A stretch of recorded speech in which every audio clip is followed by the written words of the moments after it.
Okay, so I'm Peter Larson with the Ottawa Forum on Israel-Palestine, and I'm thrilled to be talking to Miko Peled. Miko, thank you very much for giving us some time today. Sure, it's a pleasure to be with you. Good to see you again. Miko, it's been a long time. As I mentioned just as we were warming up here, that you were our first major event in Ottawa, and I think it was 2000, I should have looked this up, 2014 approximately. Yeah. You came and had a big public event. It was a huge success, and we are indebted to you for it. But just to remind people, you play a very special role, a very special point of insight in the Israel-Palestine question. Maybe you can just remind for us what is that particularity that you have. Well, thanks for interviewing me. And yeah, that was a great trip. I remember it well. It was very cold. It was snowy. But it was very well attended. And we met some great people. So thank you for that. And, you know, my perspective is that I come from a Zionist family. My father was a general. My grandfather signed the Israeli Declaration of Independence. I've had presidents and government ministers and judges and whatnot who are part of my extended family. And Zionism, this was the generation that founded Zionism, and then the generation that established the state of Israel. So two generations, one after the other. That was my extended family. That's what people talked about over the dinner table. That was the whole issue, the state, Zionism. That's all everybody talked about. And so growing up in that environment, you know, you have an insight. Then as I became older and I began asking more questions and I began this journey into Palestine, you know, the subtitle of my book is Journey of an Israeli in Palestine. The General Sun is right behind me. So I discovered that actually the reality was that it wasn't so much that the Zionist story and the Zionist claim were true. It was that this was a mythology that was built around an attempt to legitimize a settler colonial racist ideology, which is what Zionism really is. Were you using the settler colonial phraseologies 7 or 8 years ago? For me, that's a more recent, my understanding of the issue has changed in the last 3 or 4 years. Do you remember you've been using it for 10 years or? You know, I can't remember. I can't say for sure. These things evolve somewhat, yeah, but the gist of the story is the same. You know, there's a mythology and that tries to justify the actions of a movement that really has no legitimacy other than its own belief in its own righteousness, and that's really what Zionism is. And they completely ignore the fact, and they don't teach, and they don't discuss the fact that the Zionist movement established a racist state and has been engaged in ethnic cleansing and genocide and so on. That is never part of the story, of course, when you're inside. It only becomes clear once you walk out of that reality and engage with the rest of the world within Palestine. I mean, you know, the rest of the world that exists within Palestine, which as an Israeli, you never see, you know, you don't even acknowledge exists. I don't really have time to go into today your eventual evolution over that, but I will say for our audience who doesn't know that you've been extremely active in public speaking in America. You've done many interviews with Palestinians in Israel, in the West Bank, in Gaza, perhaps even in some other refugee camps in Jordan and so on. I'm not aware of, and you've become a tireless propagandizer, analyst, educator on the Israel-Palestine issue and helping us understand it. So having been so active, you've now launched a new project, and I'd like you call it a New Directions project. I'd like you to give does this represent a change? And if so, is it brought on by COVID or is it some other reason? Like what has led to the change and what are the important elements of that change? Well, I mean, you know, COVID obviously thrust all of us into a different reality in communication, a different reality in how we meet, how we exchange ideas and so on. So the last year I had an opportunity to host all these webinars with fantastic people. I was also invited to participate, but these are I'm talking about events that I hosted. And we talked about every topic from the Israeli education system to the American political system and why the Zionists were so pleased to see Bernie Sanders out of the race, and what they did in the UK with Jeremy Corbyn, and then activism in Palestine, different parts of Palestine within 1948 in Gaza and so forth. So, you know, we have a ton of content, and these are very serious, in-depth conversations, mostly with 2 or 3 other panelists. Some of them are individual, but mostly with other panelists. The individual ones were more just a podcast kind of a format that are in my podcast. So I launched these 2 things last year. So the 2 things being a video series, is that right?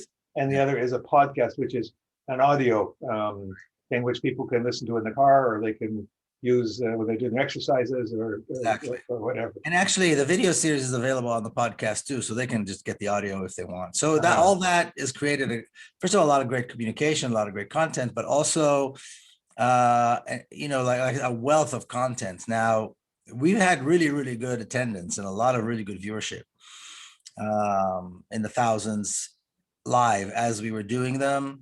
And then, of course, there's people watching and sharing later on.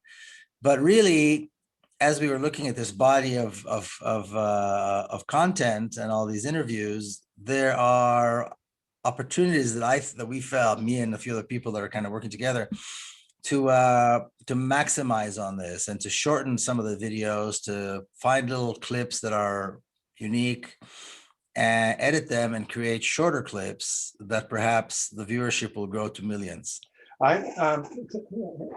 My experience is not nearly as extensive as yours, but I find that the activists will sit through an hour and a half video on a topic.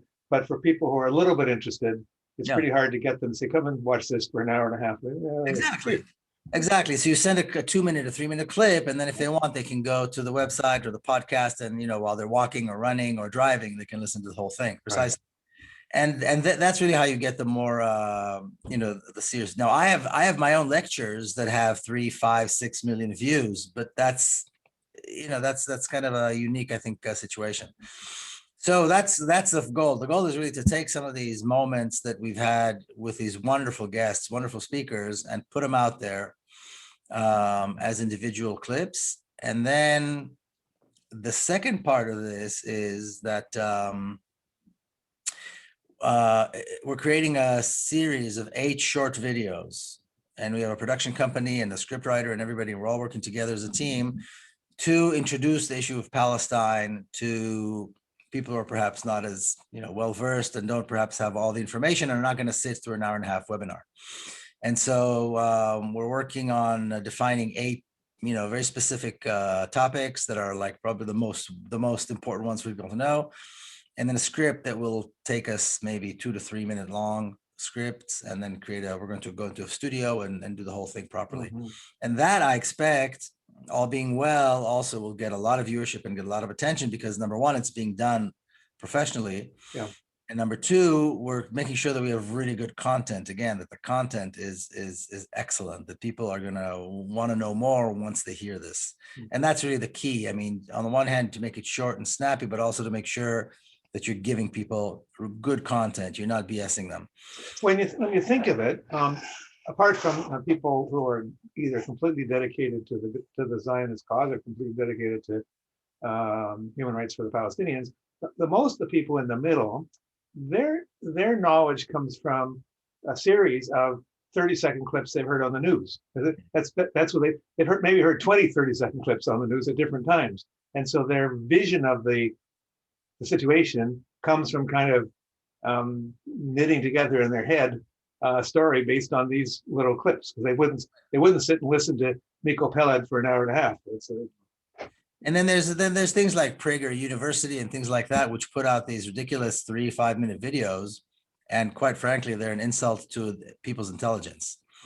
I mean, really an insult. You know, these bad guys want to kill these good guys, and that's why there's no peace in the Middle East. You know, and the bad guys look like stick figures with a suicide vest. And, good guys look like a Orthodox Jew. You know what I mean? That's kind of stuff that they put out there. So it's important, I think, to have good material that's snappy, but really, really has a reliable content that's well sourced, that people can really. And then if they want to see more, that there's more if they want to see it. It's available. It's archived. Right. Now, Miko, sorry, go ahead. No, that's it. Yeah, go ahead.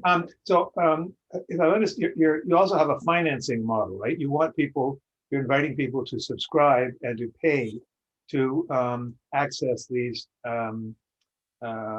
access what? Oh yeah. So what we're going to launch actually next week probably is Patreon, which is a podcast that you basically pay like a $5 or $10 a month subscription, and then you get some really good exclusive content. So that's an attempt to monetize a little bit. And to offer people again exclusive content that is things that are really unique, that are hard to you're not going to find on a regular basis. So yeah, so that's the other aspect. We're still going to have the regular podcast and all the material that's available there, and ongoing interviews with people that will still be available. That'll be free, is that correct? It's going to be free, yeah. And then there's this other subset that's and there'll be Patreon, and the Patreon subscribers will get, on top of the free stuff, a little extra interviews, longer interviews, and the Patreon ones will also be able to have access to the video. So like you and I are talking now, you can take the audio and make a podcast. Yeah. Patreon will be able to actually watch the video, watch the interview, watch the discussion if they want to on video as well. Interesting. Well, you're I've got a list of, we've got a list. I'm not going to reveal it because the suspense is part of it, but there's a list of some really fantastic people that have agreed to be interviewed. And there's like a list goes on, for almost the entire year. Right. So it's really, really exciting to have these. And it's this medium is interesting because it's not something we would have done otherwise.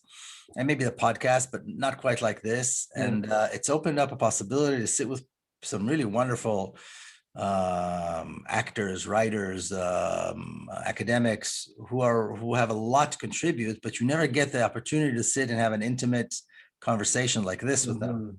And so it's and then record it and offer it to people, for $5, or something like that. Right. So that's I'm really happy about that. I'm really excited about that. Well, the COVID thing has in certain senses changed the nature of the opportunities, correct? I mean, my organization is today doing 2 big public meetings a year. We're now doing a webinar once a month, and with people we would never have been able to bring to Ottawa. And it's or we can tap into things like what you're doing or what the Foundation for Middle East Peace is doing or whatever, and we can get a lot of terrific information. So that's great. Well, listen, Miko, I wish I will put up some more information on the website, links to the appropriate places. People can see if they want to just take advantage of your publicly available information, or if they want to go farther and become subscribers to what you're doing. But it sounds very interesting. And in a year or so, you'll be able to sum up and say, did it work? What needs to be done more? What needs to be done less? And exactly. So, Miko Peled, thank you so much for spending a few minutes with us today.